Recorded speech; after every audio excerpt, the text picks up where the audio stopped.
Hello. Good afternoon, everybody. We have a special guest with us today who will speak momentarily. But first, I would like to begin with a message from the White House to the families of the victims in the brutal murder case in Idaho, who were sharing their heart-wrenching stories about their loved ones before the court today and addressing the evil killer who took 4 precious souls. We are so sorry for the grief and the pain you have experienced at the hands of such a vicious and evil killer. Our nation grieves with you, and we will never forget the precious souls who were lost in this horrific act of evil. If it were up to the president, he would have forced this monster to publicly explain why he chose to steal these innocent souls. May God bless and watch over everyone affected by this unimaginable tragedy, especially the parents who lost their children. Let me begin with a few scheduling items off the top. Later this afternoon, President Trump will deliver the keynote address at the Winning the AI Race Summit here in Washington, D.C. President Trump believes it is non-negotiable that the United States wins the AI race, which is why today, President Trump will announce a bold and comprehensive AI action plan to sustain and enhance America's global AI dominance. Under President Trump's leadership, our country will lead the world in AI to secure a brighter future for all Americans, massively grow our economy, and protect our national security. The president will also sign 3 executive orders at the event this afternoon.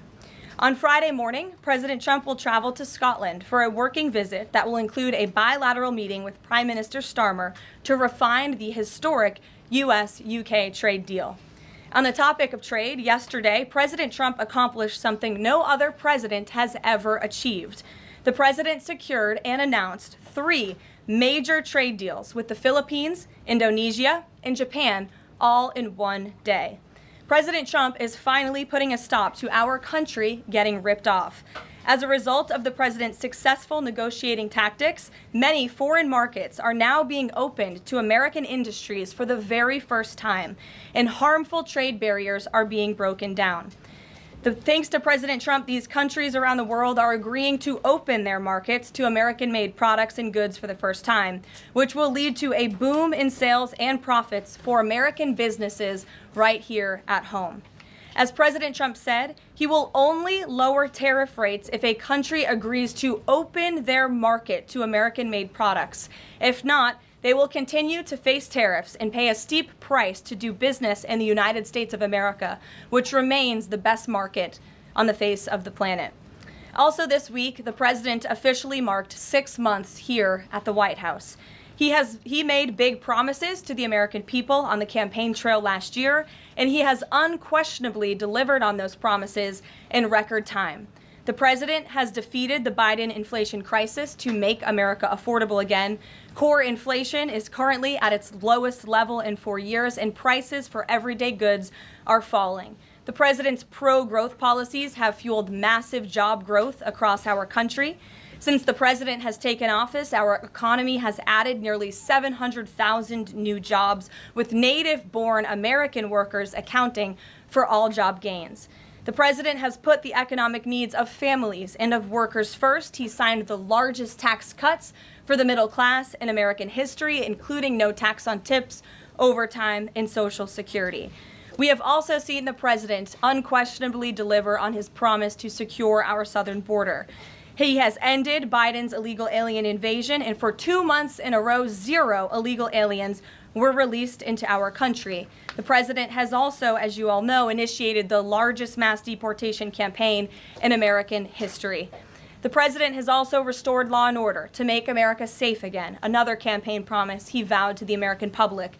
The United States of America is currently on track for its lowest murder rate on record, following this shift from the last administration to the Trump administration. The president has also ended Joe Biden's reckless war on American energy. U.S. oil and natural gas production are now surging, and summer gas prices reached their lowest level since 2021. The president has also rebuilt our military, another campaign promise. He just signed the largest military investment in decades to modernize our armed forces with cutting-edge technology to replenish our stockpiles and provide American troops with the best equipment in the world.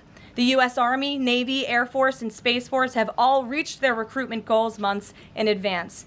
The president has restored America's standing on the world stage, brought back peace through strength, and brokered numerous peace agreements to end wars. Again, all of this in just 6 months.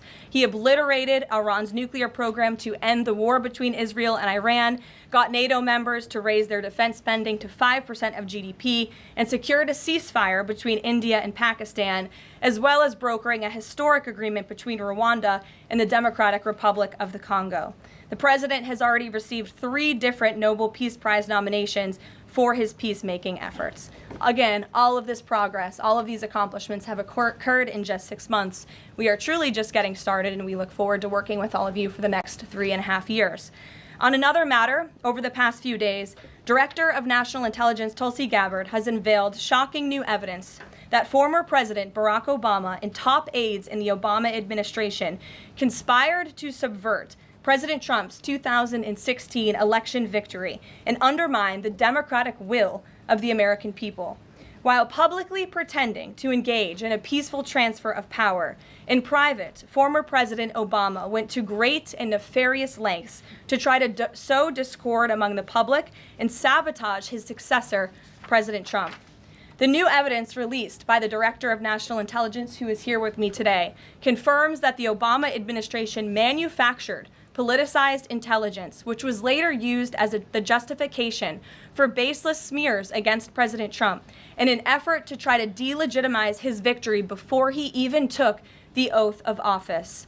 The truth is that President Trump never had anything to do with Russia, and the Russia collusion hoax was a massive fraud perpetuated on the American people from the very beginning.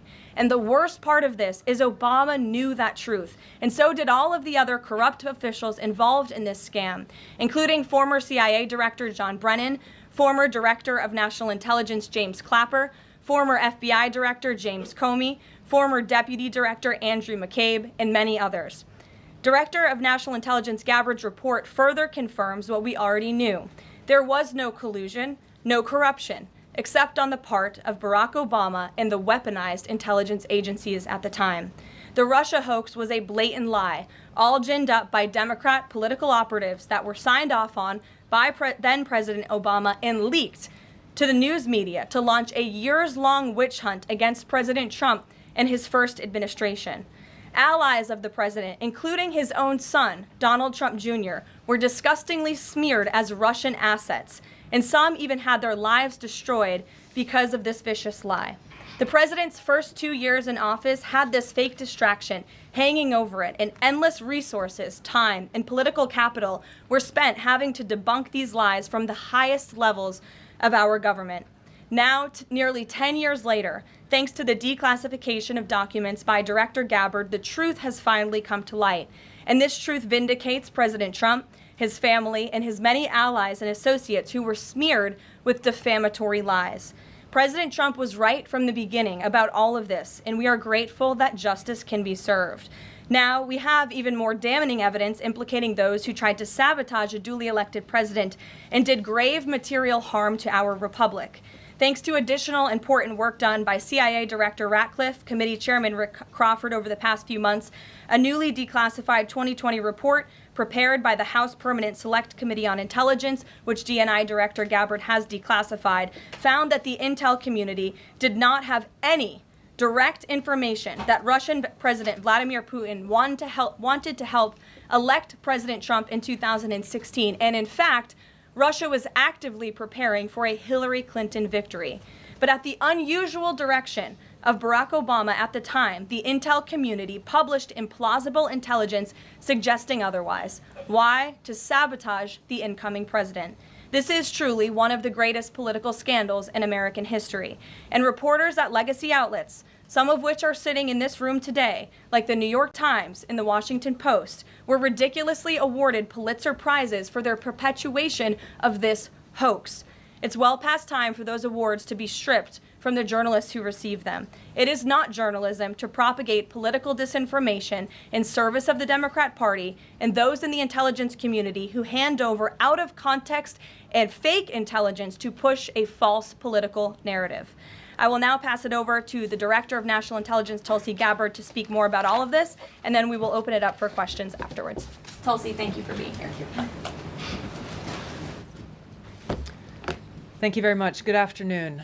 At President Trump's direction and with the support and coordination with the House Intelligence Committee Chairman Rick Crawford, today we've released a declassified Oversight Majority Staff report that was produced in September of 2020. The stunning revelations that we are releasing today should be of concern to every American. This is not about Democrats or Republicans. This has to do with the integrity of our democratic republic and American voters having faith that the votes cast will count. There is irrefutable evidence that detail how President Obama and his national security team directed the creation of an intelligence community assessment that they knew was false. They knew it would promote this contrived narrative that Russia interfered in the 2016 election to help President Trump win, selling it to the American people as though it were true. It wasn't. The report that we released today shows in great detail how they carried this out. They manufactured findings from shoddy sources.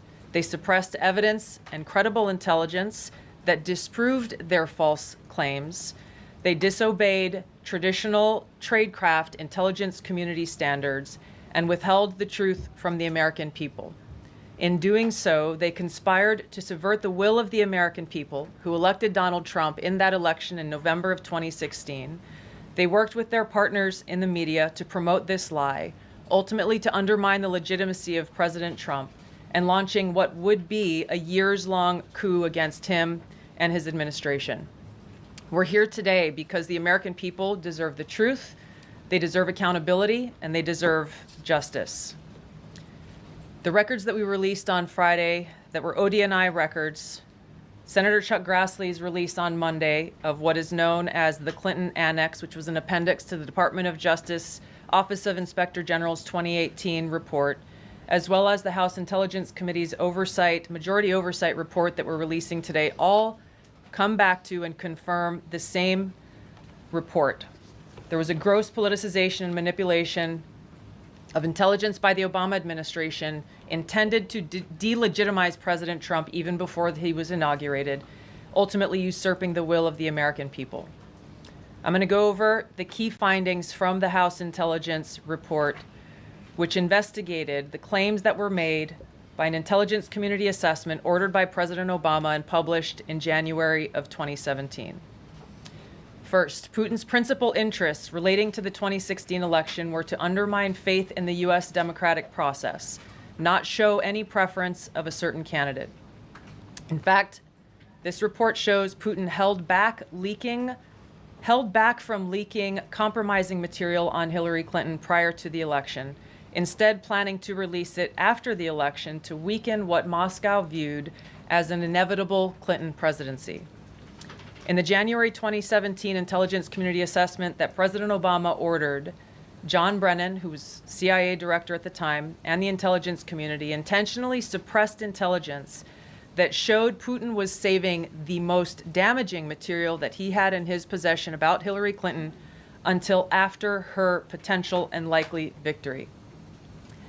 The report goes into great detail about the information that Russia and Putin had on Hillary Clinton, which included possible criminal acts like secret meetings with multiple named U.S. religious organizations in which State Department officials offered, in exchange for supporting Secretary Clinton's campaign for the presidency, significant increases in financing from the State Department. They also had documents that showed the patronage of the State Department to State Department employees who would go and support Hillary Clinton's presidential campaign. There were high-level DNC emails that detailed evidence of Hillary's, quote, psycho-emotional problems, uncontrolled fits of anger, aggression, and cheerfulness, and that then Secretary Clinton was allegedly on a daily regimen of heavy tranquilizers. Then CIA Director Brennan and the intelligence community mischaracterized intelligence and relied on dubious substandard sources to create a contrived false narrative that Putin developed a quote-unquote clear preference for Trump. Brennan and the IC misled lawmakers by referencing the debunked Steele dossier to assess quote-unquote Russia's plans and intentions, falsely suggesting that this dossier had intelligence value when he knew that it was discredited. The intelligence community excluded significant intelligence and ignored or selectively quoted reliable intelligence that contradicted the intelligence community assessment's key findings on Putin's alleged support for Trump. Including this intelligence reporting would have exposed the ICA's claim as implausible, if not ridiculous. The intelligence community assessment omitted reliably sourced information, such as how some Russian intelligence officials were quote-unquote planning for candidate Hillary Clinton's victory, while others assessed neither Trump nor Clinton would respect Russia's interests. As was reflected in the ODNI documents that we released on Friday, multiple intelligence community assessments released in the months leading up to the November 2016 election concluded that Russia had neither the intent nor capability to impact the outcome of the U.S. election. On December 5th of 2016, the FBI and ODNI gave the House Intelligence Committee its first post-election classified briefing, in which there was no mention of Putin aspiring to elect Trump by either agency. The Presidential Daily Brief, drafted on December 8th of 2016, stated that no Russian or criminal actors impacted vote counts. This document was pulled just hours before it was to be published due to quote-unquote new guidance. If it had been published, it would have been briefed to both President Obama and President-elect Donald Trump. On December 9th, 2016, a National Security Council meeting was called to gather President Obama's senior national security officials, which included CIA Director Brennan, then Obama DNI James Clapper, Susan Rice, and others. Following that secret meeting, DNI Clapper's assistant sent an email to the intelligence community with the subject line, POTUS tasking on Russia election meddling, tasking ODNI leaders to create a new assessment per the president's request. The House Intelligence Committee Oversight Report that we released today reveals that, quote, unlike routine intelligence community analysis, the intelligence community assessment was a high-profile product ordered by the president, President Obama. It directed senior intelligence community agency heads and created an intelligence community assessment limited to just 5 analysts using one principal drafter. This is not something that occurs in the normal path of producing an intelligence community assessment that reflects the views across the intelligence community. The production of this intelligence community assessment was subject to unusual directives directly from the president and senior political appointees, especially the former director of the CIA, John Brennan. The House Intelligence Committee Oversight Report also shows how later that same day, on December 9th, Brennan ordered the publication of quote-unquote substandard reporting on Russian activities, which had previously been withheld from publication of prior assessments because the information was judged, quote, to have not met long-standing publication standards. Some of the information later used in the Obama-ordered assessment over the objections of veteran CIA officers was, quote-unquote, unclear or from unknown sources. The Intelligence Committee's oversight report reveals that CIA Director Brennan overruled senior CIA officers who challenged the Obama-ordered intelligence assessment, stating, quote, we don't have direct information that Putin wanted to get Trump elected. Yet, the Obama-directed assessment was published on January 6, 2017, which explicitly stated, quote, we assess Putin and the Russian government aspired to help President-elect Trump's election chances when possible by discrediting Secretary Clinton and publicly contrasting her unfavorably to him, end of quote. The CIA and FBI, then led by John Brennan and James Comey, expressed high confidence in this judgment, while the NSA expressed moderate confidence. Yet, as the report we released today shows, the ICA, the Intelligence Community Assessment, did not cite any report where Putin indicated helping Trump win was an objective. The opposite is true. With regards to the Steele dossier, we now know that one of the source documents that the Obama administration used in the creation of this intelligence assessment in January of 2017 was none other than the discredited, unverified Steele dossier. The House Intel report states, quote, contradicting public claims by then CIA Director Brennan that the dossier was not in any way incorporated into this intelligence assessment. The dossier was referenced in the intelligence assessment's main body text and further detailed in a 2-page assessment annex. John Brennan lied And he denied using this dossier in this intelligence assessment that President Obama ordered because he knew it was discredited. It was a politically motivated, manufactured document. He directed senior CIA officials to use it anyway.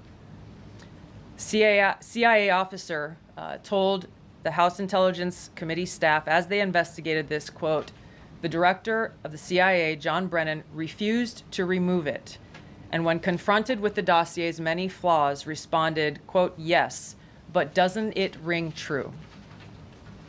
Even the bipartisan Senate Select Committee on Intelligence report published in 2020 criticized the FBI's handling of the Steele dossier, noting its completely unverified nature and purposeful sidestepping of intelligence community procedures in its use. Now, President Obama, Hillary Clinton, John Brennan, James Clapper, James Comey, and others, including their mouthpieces in the media, knowingly lied as they repeated the contrived narrative that was created in this January 2017 intelligence community assessment with high confidence as though it were fact. John Brennan, as CIA director, stated in a memo to his agency staff in December of 2016, saying, quote, "There is strong consensus among us on the scope, nature, and intent of Russian interference in our presidential election." This was reported by NBC News, confirming that Brennan, along with James Clapper and James Comey, agreed with the CIA's assessment that Russia intervened to help Trump win the presidency. As Obama's director of national intelligence, James Clapper was tasked with overseeing the creation of this assessment in January of 2017 by President Obama, and he expressed confidence in its findings. In a 2018 interview with the Harvard Gazette, he talked about how he provided Trump with the same classified assessment that President Obama received, which included the high confidence judgment that Putin directly ordered the hacking and election interference. Clapper then went on to add, "I think they, the Russians, actually influenced the outcome." This is a brief summary of the details that you'll find within the House Majority Staff's report in their investigation into the Obama-directed January 2017 intelligence community assessment that leads us to the very same conclusion that we announced in the release of our documents on Friday. The implications of this are far-reaching and have to do with the integrity of our democratic republic. It has to do with an outgoing president taking action to manufacture intelligence, to undermine and usurp the will of the American people in that election, and launch what would be a years-long coup against the incoming President of the United States, Donald Trump. Thank you. Well, thank you, Tulsi. And we do want to take questions on this topic while the director has time for this topic. She will leave. I'm happy to take questions on other matters after that. But if anyone has questions for Director Gabbard, you're welcome to ask them. We'll start with our new media seat as always. Emily, go ahead. Thank you. And Director Gabbard, this one is for you. Do you believe that any of this new information implicates former President Obama in criminal behavior? We have referred and will continue to refer all of these documents to the Department of Justice and the FBI to investigate the criminal implications of this. For even former President Obama? Correct. The evidence that we have found and that we have released directly point to President Obama leading the manufacturing of this intelligence assessment. There are multiple pieces of evidence and intelligence that confirm that fact. Ed, go ahead. Director Gabbard, thank you. So just two questions, but to begin on that. The President yesterday, you've inferred that the former President helped lead a coup. Based on what you now see, do you believe President Obama is guilty of treason? I'm leaving the criminal charges to the Department of Justice. I am not an attorney, but as I've said previously, when you look at the intent behind creating a fake manufactured intelligence document that directly contradicts multiple assessments that were created by the intelligence community, the expressed intent and what followed afterward can only be described as a years-long coup and a treasonous conspiracy against the American people, our republic, and an attempt to undermine President Trump's administration. The Senate Intelligence Committee spent several years looking into this and unanimously agreed in a bipartisan fashion, Secretary of State Rubio was a member of that committee, that there was no political interference.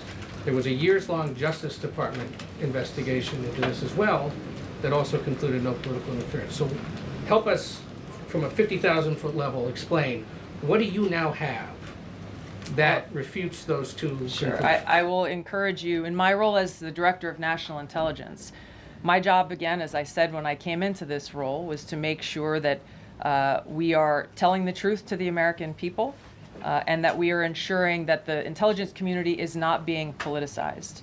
So I'm not asking you to take my word for it. I'm asking you and the media to conduct honest journalism and the American people to see for yourself in the documents that we've released now, close to 200 pages, that point in multiple references, multiple examples, to include comments that have been made by senior intelligence professionals, who are some still working within these agencies today, that confirm the conclusions that we have drawn, that President Obama directed an intelligence community assessment to be created to further this contrived false narrative that ultimately led to a years-long coup to try to undermine President Trump's presidency. And it's your belief John, that go those ahead. two previous investigations missed that or covered it up? I'm telling you to look at the evidence. Look at the evidence, and you will know the truth. John. Thanks, Caroline. Thanks, Director Gabbard. You declassified these documents, if I'm not mistaken, Friday of last week, correct? We released them on Friday of last week, the first tranche, yes. This isn't the first time that President Trump has been president of the United States. He was president from 2017 to 2021. Couldn't the prior DNI under President Trump have declassified these documents? And why didn't that DNI do that at that time? I can't speak to what happened there. There were several DNIs under the first Trump administration. President Trump faced many challenges from those who were working in the government who sought to undermine his presidency. That's been clearly detailed. What I can speak to is the fact that this was one of the first things that we started to investigate here within this Trump administration and have released the results upon the conclusion of our investigation. And then my second question has to do with what intelligence agencies around the world have said about Russia, that they have tried to influence elections in the United States, in France, in Germany, in the UK. Do you disagree with that? Do you believe that Russia is a bad actor as it relates to trying to influence elections? I'll point back to the intelligence that President Trump has ordered declassified, that we have declassified and released, that the intelligence reflects Russia's motives were to try to sow discord and chaos within the U.S. election, which is a clear distinction from showing a preference for or against a specific candidate, which is what the Obama manufactured intelligence document alleges, that Russia preferred Donald Trump and tried to help Donald Trump get elected. Again, going back to the most important point here, with the intent to undermine the legitimacy of President Trump's election and therefore subvert the will of the American people who chose to send him to the White House. Reagan. Thanks, Caroline. Director Gabbard, Reagan Reese with the Daily Caller. You laid out that the documents revealed that the Obama administration did not publish a December 2016 presidential daily briefing that demonstrated that Russia did not steal the election. Trump was receiving these briefings at the time because he was president-elect. Are you of the view that that information was kept out of the briefing because then President-elect Donald Trump would have seen it? I don't have any documents that speak to exactly what the new guidance was that was given as the reason for pulling that document, which, by the way, still has never been published until we released it last week, Friday. One could assume that they didn't want President Trump to see a document that came from the intelligence community that would contradict the Russia hoax narrative that began through the Hillary Clinton campaign with the Steele dossier. One more. Maybe either for you or Caroline. The president said yesterday that Obama committed treason. Do you or the White House believe that the Supreme Court's immunity decision protects Obama from prosecution? Look, I can speak to the president's feelings on this matter. He spoke to all of you yesterday in the Oval Office, but I also spoke to him about this morning. And he wants to see all those who perpetuated this fraud against our country, who betrayed our country and the Constitution, to be thoroughly investigated and held accountable. And it's been 10 years of this. And I would just add based on everything the director has said and declassified, all of you in this room should go through it and take a look at this report and review the intelligence, because unfortunately that hasn't happened. And many of the people who perpetuated this hoax, Clapper, Andy McCabe, James Comey, and many others, have been hired by major networks in this room to go on television and continue to spew these lies, knowing that they are lies. And if you all recall, just flashback to 2016 and the years after, the entire Trump 1 presidency was embroiled in this scandal that was perpetuated by the Democrat Party. And you had major Democrat Party officials in this city, namely Adam Schiff, Hillary Clinton, Elizabeth Warren, who went on television and told the American people Donald Trump is an asset of Russia. It was a lie. They always knew it. Hillary Clinton herself said that President Trump would be a puppet for Putin. Senator Tim Kaine at the time called President Trump Vladimir Putin's defense lawyer. Adam Schiff stated, and one of the worst things a lawmaker can do is to tell the American people, I know something you don't know, it's just classified and I can't tell you. And that's what he said. I can tell you that the case is more than that. I can't go into the particulars, but there is more than circumstantial evidence now. And not enough people in this room, not enough journalists in this country pushed Adam Schiff to say, what are you talking about? What evidence do you have? Everybody just ran with the lies, and it led to impeachments. It led to the division of our country. Unfortunately, so many Americans, from listening to outlets in this room, believed in these lies. And it's a complete scam, and it's a scandal, and the president wants to see accountability for that. Phil. Thank you. Question for Director Gabbard.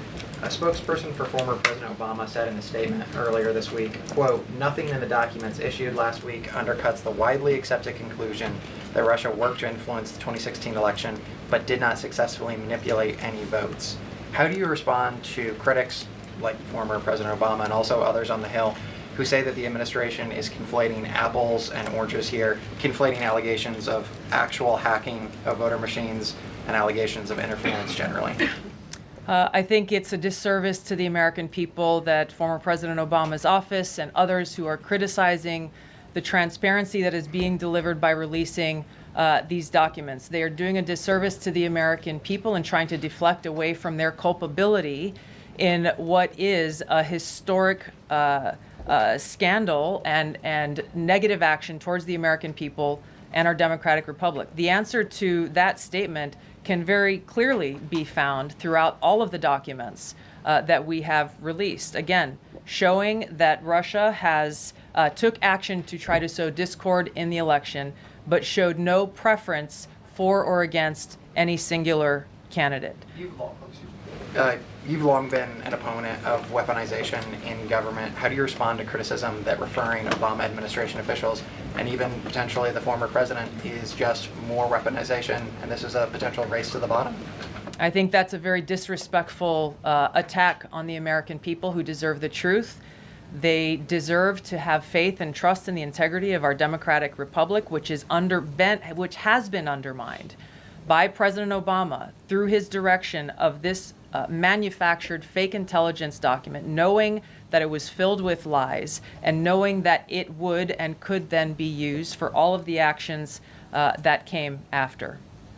Karoline, and I would just add, there needs to be accountability for that weaponization, Phil, that we've seen. And no one has been a victim of the weaponized government more than President Trump, not just because of this political scandal. You all recall his house was raided.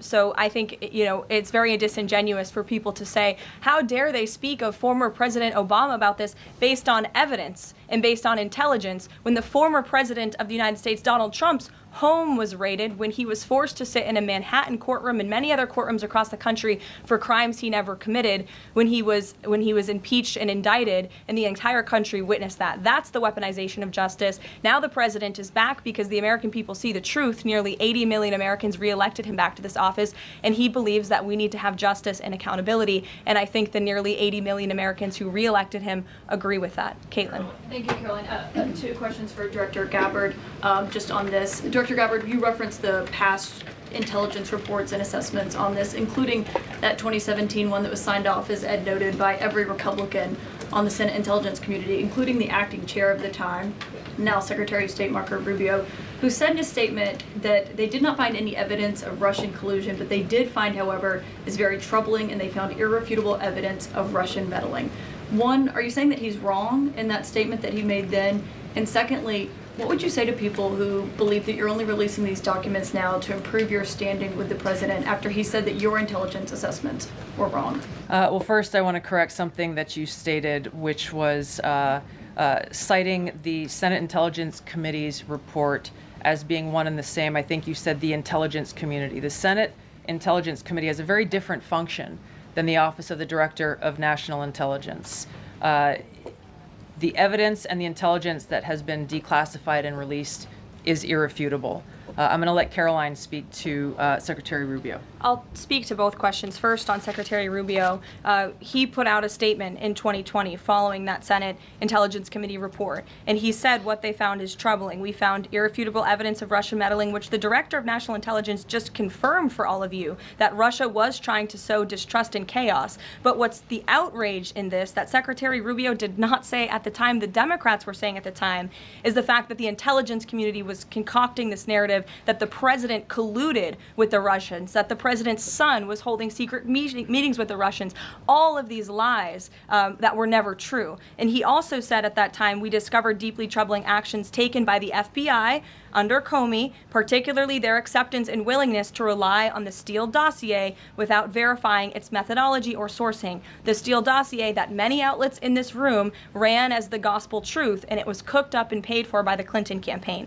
As for your second question, Caitlin, I think who is saying that she would release this to try to boost her standing with the president? Who has said that? Well, the president has publicly undermined her when it came to Iran. He said she was wrong. He told me that she didn't know what she was talking about. That was on Air Force One on camera. The only people who are suggesting that the Director of National Intelligence would release evidence to try to boost her standing with the president are the people in this room who constantly try to sow distrust and chaos amongst the president's cabinet, and it is not working. I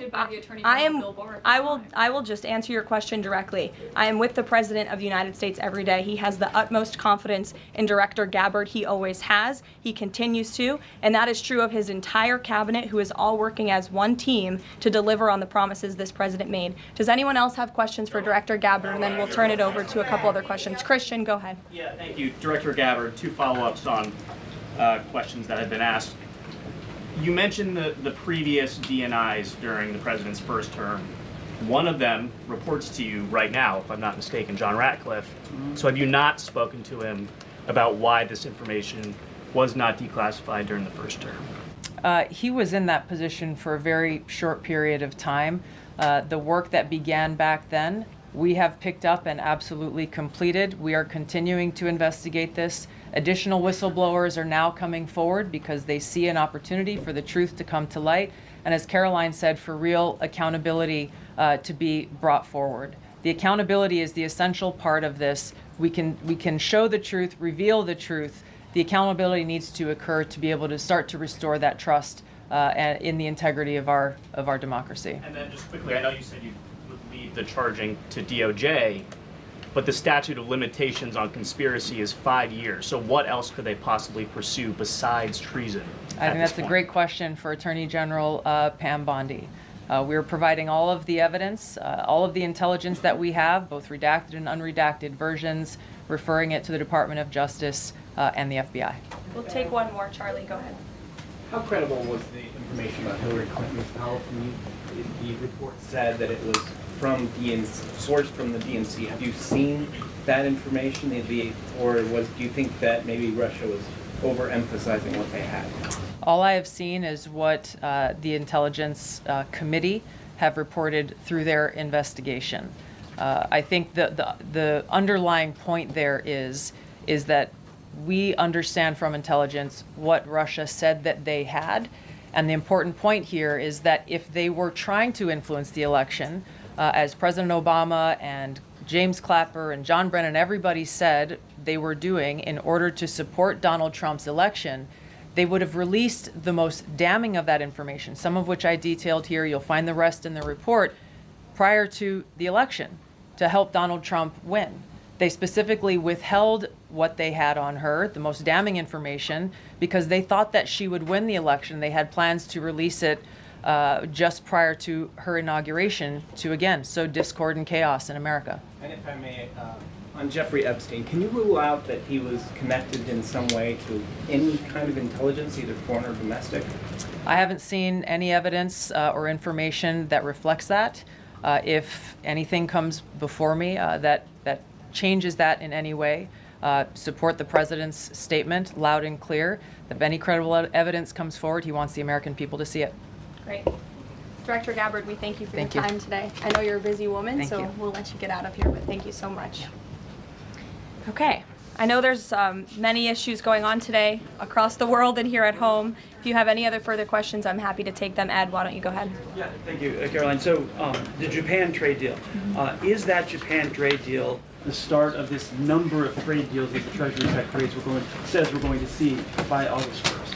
I think it is. I mean, as you said, we had Japan yesterday. We also had Indonesia, and we had the Philippines as well. The president announcing all three. He came in as the closer in all three of those. I've said many times from this podium that the president's trade team has been in active talks and discussions with many countries around the world, and you've all been anxiously awaiting what those countries were. Now you know three of them, and there's many, many more to go. We have now sent 25 letters to countries around the world. But just to reiterate this Japan deal, for those at home who may have missed it, Japan will now pay a 15% tariff versus the reciprocal rate of 24% that they initially had. Auto and auto parts tariffs have been reduced to 15%, but the centerpiece of this deal now is the president got Japan to commit to $550 billion in investments to revitalize American industries. And these funds will be spent at President Trump's discretion and direction into key industries such as energy, semiconductors, critical minerals, pharmaceuticals, and shipbuilding.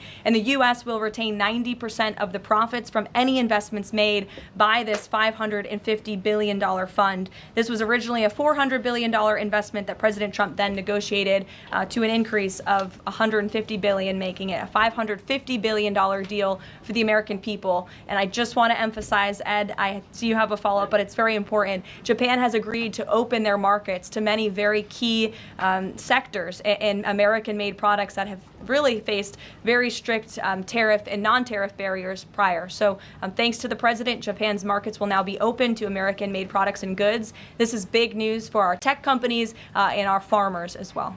On Monday, the Treasury Secretary is going to Stockholm to talk to the Chinese delegation. What does the president hope to get out of that meeting? Are there deliverables? I won't speak to any deliverables or set expectations. I'll let the Secretary of Treasury do that. But I did speak to him yesterday about his upcoming trip, and he looks forward to continuing discussions with his Chinese counterparts. The president has ensured that we have a good continuing working relationship with China that benefits the United States. And so the Secretary of Treasury will be obviously discussing those key matters, but I'll let him set the expectations. One more, if I may. Sure. Given what the DNI just said and laid out, does President Trump believe that President Obama should go to jail for something? Look, the president believes that this matter needs to be thoroughly investigated, and anyone convicted of crime should be held accountable in this country. Go ahead. Special Envoy Wickoff is headed overseas again. Good to see you, Olivia. Good to I haven't see seen you since the campaign trail. Yeah, it's good to see you. He's headed back overseas. Can you give us a sense of what the marching orders are to some of the people he'll be meeting with, and specifically as it relates to Gaza and ongoing talks there? Yes, Special Envoy Wickoff is headed to Europe, where he will meet with key leaders from the Middle East to discuss the ongoing ceasefire proposal to end this conflict in Gaza and to release the hostages. These are very sensitive negotiations that are currently taking place. I spoke to Special Envoy Wickoff last night about them. I will let him speak further on the matter, but the President and Special Envoy Wickoff has made the administration's goals clear. We want this ceasefire to happen as soon as possible, and we want these hostages to be released. Go ahead. Caroline, a Florida federal judge has refused to allow the Epstein grand jury materials to be released. Does the president want the administration or Department of Justice to appeal that ruling? That was just breaking as the director and I were coming out here, so I haven't had a chance to talk to the president about it. I understand there are 2 other requests from the Department of Justice that are ongoing, but I'll let this president speak to whether he wants to see an appeal in the Department of Justice. I'm sure can give you a statement on that as well. And is he supportive of the effort to talk to Ghislaine Maxwell? I know that Todd Blanchard mentioned that earlier this week. The president spoke to this yesterday, and he said he thinks it's an appropriate idea. Kelly. What is the accountability that you would like to see if this current president is the one who brought the case to the Supreme Court and Chief Justice Roberts made clear in his opinion that a sitting president's responsibilities in office cannot lead to prosecution, immunity? So what is it the President Trump wants regarding President Obama, given that fact? And the special counsel at the time, Durham, when that Supreme Court matter was not in effect, could have charged anyone and did not. So on those 2 points, how do you respond? Look, the president has made it clear that he wanted these documents to be declassified. He wanted the American people to see the truth, and now he wants those who perpetuated these lies and this scandal to be held accountable. As for what accountability looks like, as the director said, it's in the Department of Justice's hands, and we trust them to move this ball forward. Well, you would agree President Obama cannot be charged based on that immunity. Again, I'll leave that to the Department of Justice. Stephanie. In light of the Japan deal, are sectoral tariffs now up for negotiation with trading partners? And in a similar note, are these negotiators asking for investment funds, sort of like what Japan had agreed to? As for sectoral tariffs, I understand that the president continues to be in talks with our Secretary of Commerce. We have made commitments on various sectoral tariffs, as you know. The Department of Commerce has initiated studies to then move forward with implementing those sectoral tariffs. So I would defer you to them for further comment. Meredith. I wanted to ask if the White House has any update on the Commerce Department employee who's been detained or banned from exiting China, and if there are any efforts to get him out. I can assure you and the American people that the administration is actively monitoring the situation and engaged, but typically we don't comment on individual cases like this as we are sorting them out. Sure. Yes. Behind you, Dr. Harper, sorry. Go ahead, to the lady sitting down in the blue. Yes. Okay. What's your name? What's your name? My name is Caroline also. Caroline Boda with the Center Square. Great. So Republicans in the Senate today said that they are pulling back on legislation to impose sanctions on Russia after the president said he wants to act unilaterally. Can you elaborate on what the president intends to do? Look, the president has been in very close communication with his friends in the Senate, particularly Senator Lindsey Graham, on this issue. But the president has always maintained, he's the commander-in-chief and the president for a reason, and he has been deeply involved in this conflict since the beginning. And so any decisions that are made with respect to sanctions, the president wants to reserve that authority and that right to himself. Jasmine. Thanks, Caroline. 2 questions for you. The first on AI. Does President Trump support federal agencies contracting with Elon Musk's AI company? I don't think so, no. Okay, so he would want the DOJ to then cancel the contract with Roth. I'll talk to him about it, yes. And my second question, just, obviously the developments with the Epstein case with the judge, but I wonder, has the White House counsel, the DOJ explored any other documents that could be released to the public that don't have to do with that grand jury testimony? To my knowledge, the Department of Justice has moved forward with the request to unseal that grand jury testimony, and as you know, they have also moved forward with interviewing Ms. Maxwell, which I believe will be taking place very soon. Go ahead. Sure. Thanks, Caroline. I have a question about Paul Ingrassia, the OSC nominee who faces a Senate committee hearing tomorrow.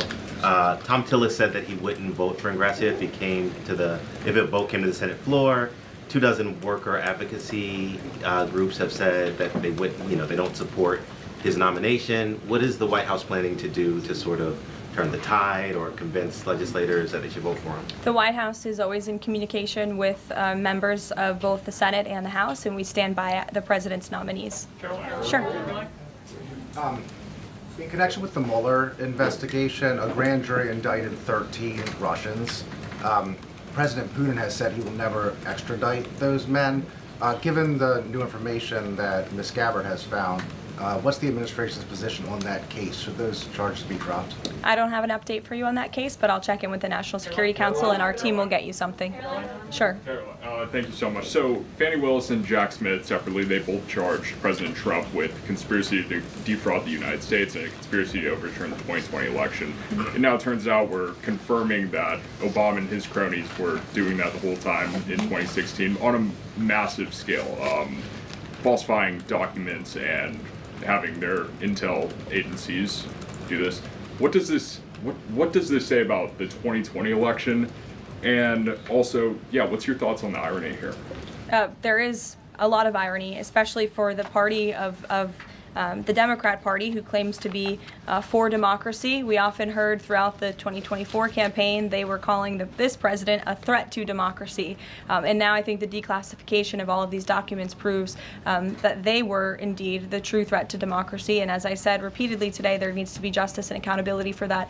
You all will hear directly from the president later this afternoon at the AI Summit here in Washington, D.C., scheduled to speak later in a few hours. So we will see you all there. Thank you very much.